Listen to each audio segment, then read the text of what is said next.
अस्सलाम वालेकुम मेरे सादा से पाकिस्तानियों, मेरा नाम रेहान तारिक है और आप मेरा यूट्यूब चैनल और फेसबुक पेज देख रहे हैं।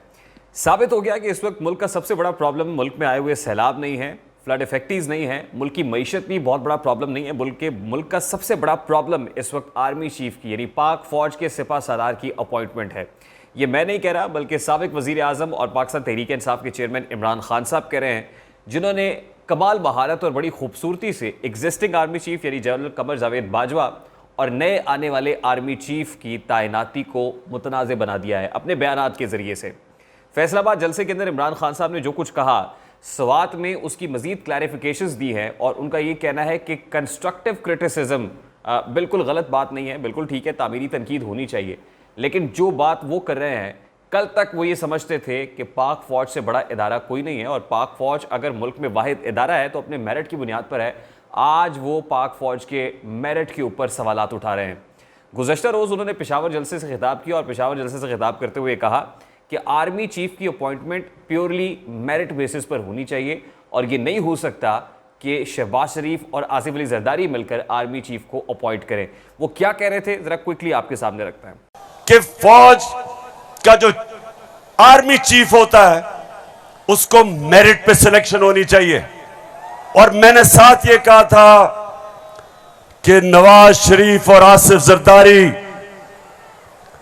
ये किसी सूरत इन दो डाकुओं को पाकिस्तान का आर्मी चीफ नहीं सिलेक्ट करना चाहिए। ये क्यों कहा था मैंने ये इसलिए कहा था, सबसे पहले नवाज शरीफ मुल्क का मुजरिम है, अरबों रुपए की प्रॉपर्टीज बाहर इसकी पैनामा में पकड़ा गया, सजा हुई इसको, झूठ बोल के मुल्क से बाहर भागा,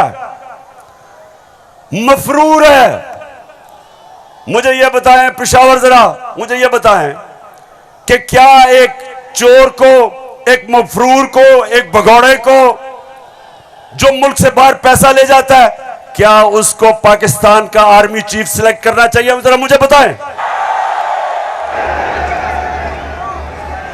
और इधर बात खत्म नहीं होती। तो आपने सुना कि इमरान खान साहब आर्मी चीफ की अपॉइंटमेंट को मेरिट की बुनियाद पर करने का मुतालबा कर रहे हैं। यानी इसका मतलब यह है कि वो ये समझते हैं कि आर्मी चीफ की अपॉइंटमेंट मेरिट की बेसिस पर नहीं होती है। आर्मी चीफ की अपॉइंटमेंट के लिए क्या मेरिट होता है, प्री क्वालिफिकेशन क्राइटेरिया क्या होता है, ज़रा एक क्विकली आपके सामने रखते हैं। हमारी अस्करी हलकों से ये बात हुई जब से ये बहस हो रही है कि मुल्क में आर्मी चीफ कौन होगा, आर्मी चीफ की अपॉइंटमेंट कौन करेगा, किसके हाथ में होनी चाहिए, तो हमने ज़रा अस्करी हलकों से ये जानने की कोशिश की कि आर्मी चीफ की अपॉइंटमेंट का क्राइटेरिया क्या होता है। ये तो आप सब लोग जानते हैं कि आर्मी में जो एलिवेशन होती है, यानी एक रैंक से दूसरे रैंक तक का सफ़र है, उसके लिए आपको बड़ी तगोदो करनी पड़ती है। उसका जो क्वालिफिकेशन या प्री क्वालिफिकेशन क्राइटेरिया है वो प्योरली मेरिट होता है, आपकी परफॉर्मेंस होती है और फिर ख़ास तौर पे इंटेलिजेंस एजेंसीज जो है वो आप पर चेक रखती हैं, आपकी ACRs बन रही होती हैं, आपकी कॉन्फिडेंशियल रिपोर्ट्स जारी होती हैं और वो रिपोर्ट सिर्फ और सिर्फ आपकी ज़ाहिरी परफॉर्मेंस की बेसिस पर नहीं होती, बल्कि आप बाद में क्या करते हैं, क्या आप मुल्क के दिफा के साथ, क्योंकि आर्मी एक सिक्योरिटी और स्ट्रेटेजिक नौयत का इदारा है और इतने हसास इदारे के अंदर जब आप किसी को प्रमोट करते हैं, एलिवेट करते हैं, तो वो सिंगल हैंडेडली नहीं हो सकता, किसी एक के कहने की बुनियाद पर नहीं हो सकता, बल्कि मुख्तलिफ इदारे, हसास इदारों की रिपोर्ट्स और शवाहिद की रोशनी में वो एलिवेशन होती है। तो फिर आप तसव्वुर कीजिए कि जो 3 स्टार जनरल के ओहदे तक पहुँचता है, यानी टॉप ब्रास होती है,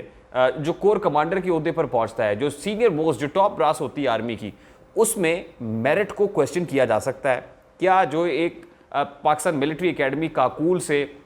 पास आउट होके सेकंड लेफ्टिनेंट गया था और सेकंड लेफ्टिनेंट से लेके उसने लेफ्टिनेंट जनरल तक का सफ़र तय किया है, तो आप सोच सकते हैं कि उसमें कितनी दिक्कतें होंगी, उसमें कितनी हर्डल्स होंगी, उसमें कितनी मुश्किलात आई होंगी, उसमें कैसे कैसे कब कब आपने किन किन महाजों के ऊपर जो है वो आर्मी को रिप्रेजेंट किया होगा, उसके बाद आप इस काबिल हुए कि आपको 3 स्टार जनरल तक प्रमोट किया जाए या टॉप ब्रास का हिसाब बन जाए। तो उसमें मेरिट को क्वेश्चन करना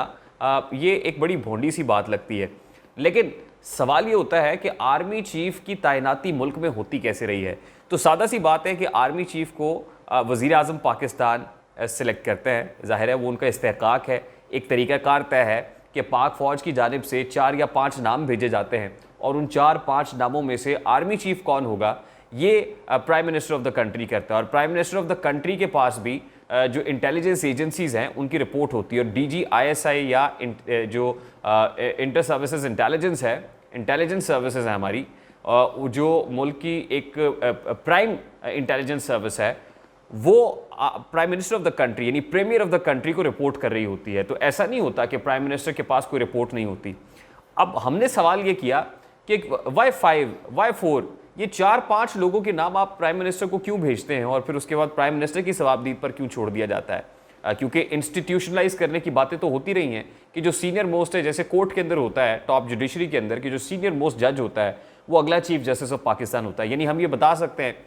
कि जब जस्टिस उमर अता बंदियाल साहब रिटायर होंगे तो उसके बाद अगला जो chief justice of the country है वो कौन होगा। लेकिन ये कहना कि जनरल कमर जावेद बाजवा की 29 नवंबर की रिटायरमेंट के बाद अगला आर्मी चीफ कौन होगा, ये कोई इतना प्रेडिक्टेबल मामला नहीं है। और फिर अस्करी ज़राए ये कहते हैं कि जो 5 जर्नल होते हैं उनके ऊपर भी बड़ा कड़ा चेक होता है। ऐसा नहीं कि आप जनरल हो गए हैं तो उसके बाद कोई चेक नहीं, उस पर भी इंटेलिजेंस एजेंसीज काम कर रही होती हैं। वो कोई 11-12 के करीब ऐसे पॉइंट्स हैं जिनको देखा जाता है, और एक चेकलिस्ट है जिसको चेक किया जाता है, कंपैरेटिव एनालिसिस किया जाता है। हाँ, ये पॉइंट है, ये है, क्या इन्होंने कभी कोई इन्फेंट्री के ऊपर कोई काम किया है, क्या कभी इन्होंने मुल्क को किसी दूसरी जगह पर किसी दूसरे कंट्री के अंदर रिप्रेजेंट किया है। और बहुत सारे ऐसे मामलात हैं डिसीजन मेकिंग को लेके जो देखे जाते हैं और उसकी बेसिस पर एक एवेल्युएशन होती है, और फिर टॉप 5 जो हैं उनको prime minister of the country के पास भेज दिया जाता है। यानी इसका मतलब यह है कि वो 5 जर्नल जो टॉप के हैं वो इंटेलिजेंसिया भी है कंट्री की, वो कमाल ज़हीन लोग भी होंगे, और फिर इतने कंपेटिटिव होंगे कि हर एक दूसरे से ज़्यादा जो है वो बढ़ के, यानी एक से एक बढ़ के होते हैं। उसमें से prime minister of the country नाम एक पिक कर लेता है और फिर वो आर्मी चीफ अपॉइंट हो जाता है। अब आज इमरान खान साहब जब जो पाकिस्तान आर्मी है उसके आर्मी चीफ की अपॉइंटमेंट के ऊपर क्वेश्चन कर रहे हैं, सवाल उठा रहे हैं, तो ये उस मेरिट को भी सबूताज करने की एक भोंडी साजिश है जिस मेरिट की वजह से पाक फौज जानी जाती है और जिस मेरिट की वजह से मुल्क में एक ही इदारा है, एंड दैट इज पाक आर्मी। दूसरी इंपॉर्टेंट बात यह है कि हमें मुल्क की पॉलिटिकल हिस्ट्री को देखने की जरूरत है कि जिसने आर्मी चीफ को ये सोचकर अपॉइंट किया कि वो आर्मी चीफ आने वाली ज़िंदगी में, यानी आने वाली जो सियासी सफ़र है उसमें उसके लिए आसानियाँ पैदा करेगा, स्मूथ सेलिंग हो जाएगी, तो उसको मुँह की खाना पड़ी। आप देख सकते हैं कि जुल्फ़िकार अली भुट्टो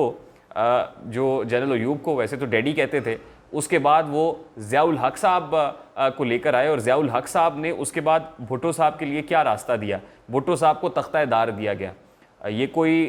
कोई दूर की बात नहीं है, ये हमारे अपने मुल्क की बात है और हमारे अपने मुल्क की पॉलिटिकल हिस्ट्री है। ये 70s की बात है, बहुत ज़्यादा दूर भी जाने की बात नहीं है। अगर आप लेटेस्ट एग्जाम्पल देखें तो जनरल कमर जावेद बाजवा को किसने अपॉइंट किया था? वो नवाज शरीफ साहब ने अपॉइंट किया था, और अल्टीमेटली जनरल बाजवा ने नवाज शरीफ साहब के लिए क्या रास्ता बनाया वो भी आपके सामने है। डॉन लीक्स आ जाती हैं, उसके बाद नोटिफिकेशन रिजेक्टेड का एक ट्वीट भी होता है, और अल्टीमेटली नवाज शरीफ साहब को ये कहना पड़ता है कि मुझे क्यों निकाला। इमरान खान साहब का क्या मामला था, वो लाख ये कह लें कि असल में ये इंटरनेशनल कॉन्स्पिरेसी है, कोई साजिश है, ये हुजूर का अपना किया धरा है, अपनी कोशिश है, जिसकी वजह से उन्होंने DGISI की अपॉइंटमेंट को भी मुतनाज़े बनाया था। जिस तरह आज से पहले कभी आर्मी चीफ की अपॉइंटमेंट यूँ पब्लिक डोमेन में नहीं आई और मुतनाज़े नहीं बनाई गई, इसी तरह से DGISI की अपॉइंटमेंट जो है वो भी मुतनाज़े नहीं हुई थी, लेकिन इमरान खान साहब के दौर में उसको मुतनाज़े ज़रूर बनाया गया। आज इमरान खान साहब को उनके रफ़का ये बता रहे हैं कि आप पॉलिटिकल हिस्ट्री से, माजी से ज़रा सबक सीखिए, लेकिन इमरान खान साहब वो सबक सीखने को तैयार नहीं हैं। उन्हें ये बताया जा रहा है कि आपको साथ भी वही होगा, आपका जो सियासी मुस्तकबिल है तारीख हो जाएगा, वापसी का रास्ता मुश्किल हो जाएगा। लेकिन इमरान खान साहब मैं ना मानूं की रट लगाए बैठे हैं, क्योंकि उनके नज़दीक मेरिट सिर्फ वो है जो इमरान खान साहब को प्रमोट करे, मेरिट सिर्फ वो है जो इमरान खान की बात को माने, मेरिट सिर्फ वो है जो इमरान खान के कहे पर चले। अब कौन कौन इमरान खान को समझाने की कोशिश कर रहा है? चौधरी परवेज़ इलाही साहब जो वज़ीर आला पंजाब है, अस्करी हलकों के बड़ा करीब समझे जाते हैं, उन्होंने एक ट्वीट की और कहते हैं कि मैंने पाकिस्तान के सिपा सालार जनरल कमर जावेद बाजवा को बहुत करीब से देखा, वो हमेशा इस्लाम और पाकिस्तान के दिफा और तहफ़्फ़ुज़ के लिए पेश रहते हैं। इस्लाम की खिदमत, जमहूरियत और मुल्क की दिफा के हवाले से उनकी काविशें काबिल तहसीन है। ये कोई और नहीं कह रहा, बल्कि पंजाब के वज़ीर आला परवेज़ इलाही, जिनको इमरान खान साहब ने वज़ीर आला लगाया, ये वो कह रहे हैं। फिर वो कहते हैं कि PDM गलत फहमी में ना रहे कि किसी के पाक फ़ौज के साथ ताल्लुकात ख़राब होंगे, मसाइल का हल जो निकलता है जनरल बाजवा की खुसूसी काविशों से ही निकलना है। फौज के खिलाफ बातें करने वाले दीन और कौम के दुश्मन हैं। तो ये चौधरी परवेज़ इलाही साहब किसको कह रहे हैं? यानी दबे अल्फाज में, एक तो वो अब इसको क्या कहें, बूट पॉलिश कहेंगे तो खैर बहुत से लोग बुरा मान जाएंगे, लेकिन वो इमरान खान साहब को भी ये समझाने की कोशिश कर रहे हैं कि अगर मसाइल का हल किसी ने निकालना है तो वो जनरल बाजवा ने निकालना है। इस तरह की धमकियां ना दें, ये आपके हक में बेहतर नहीं है। इस वक्त इमरान खान साहब के स्टांस से ना सिर्फ चौधरी परवेज़ इलाही डिस्टेंस इख्तियार करते हुए दिखाई देते हैं, बल्कि शाह महमूद कुरैशी साहब, यानी इस वक्त पाकिस्तान तहरीक इंसाफ के लोगों से अगर पूछा जाए, सवाल होता है कि आप इमरान खान साहब के इस स्टेटमेंट को डिफेंड करेंगे, क्या कहेंगे, तो वो कहते हैं हमने वो स्टेटमेंट सुना ही नहीं है। शाह महमूद कुरैशी भी ये कहते हैं उन्होंने वो स्टेटमेंट नहीं सुना। शेख रशीद जैसे पॉलिटिशियन ने तो इमरान खान और पाकिस्तान तहरीक इंसाफ की पॉलिसी इसको करार दे दिया। यानी कितनी खूबसूरती से उन्होंने सारा मलबा पाकिस्तान तहरीक इंसाफ पर डाल दिया, क्योंकि वो तो अवामी मुस्लिम लीग के सरबराह हैं, उनका पाकिस्तान तहरीक इंसाफ से कोई लेना देना नहीं है। असद उमर भी कहते हैं कि उन्होंने ये बयान नहीं सुना, और जो दीगर ज़ोमा है, आरिफ अलवी साहब तो ऑलरेडी अपने आप को डिस्टेंस कर चुके हैं इमरान खान साहब के इस स्टेटमेंट से। यानी ये वो लोग हैं, ना सिर्फ पाकिस्तान तहरीक इंसाफ के नजरियाती लोग इस बयान के ऊपर साथ खड़े होने को तैयार हैं, बल्कि वो लोग जो इत्तेहादी हैं और बड़े सीनियर पॉलिटिशियंस हैं, वो भी इमरान खान साहब के इस बयान का दिफा करने के लिए तैयार नहीं है, क्योंकि वो माजी को जानते हैं। माजी नविश्ता दीवार है, और माजी में जिस किसी ने ये सब कुछ किया है उसको मुंह की खाना पड़ी है, और मुस्तकबिल में भी जो ये सब करेगा, जो फौज से मत्था लगाएगा, उसके साथ कुछ ठीक नहीं होगा। लेकिन खान साहब ये सब इसलिए कर रहे हैं, ये सियासत का फाइनल राउंड समझ कर रहे हैं। इमरान खान साहब को ये घुमंड है, ये गुमान है कि वो बड़े पॉपुलर लीडर हैं, और फिर इमरान खान साहब को ये पता भी है कि वो अगले वज़ीर आज़म नहीं बन सकते हैं, लेकिन इसके बावजूद वो ये समझते हैं कि अगर वो वज़ीर आज़म नहीं बनेंगे तो फिर वो अपोजिशन लीडर भी नहीं होंगे, फिर वो पार्लियामेंट के अंदर जाना ही नहीं जो है मुनासिब समझते। पार्लियामान को ताला लगा देना चाहिए, क्योंकि ऐसी पार्लियामान ही क्या पार्लियामान है कि जिसके अंदर वज़ीर आज़म इमरान खान यानी leader of the house Imran Khan ना हो। तो इस वक्त इमरान खान अपनी सियासत का फाइनल राउंड खेल रहे हैं। इस फाइनल राउंड का नतीजा क्या होगा ये तो रोज़े रोशन की तरह अया है। जाने ना जाने, गुल ही ना जाने, बाग तो सारा जाने हैं। मुझे रेहान तारिक को इजाज़त दीजिए, अपना बहुत सारा ख्याल रखिएगा। अस्सलाम वालेकुम।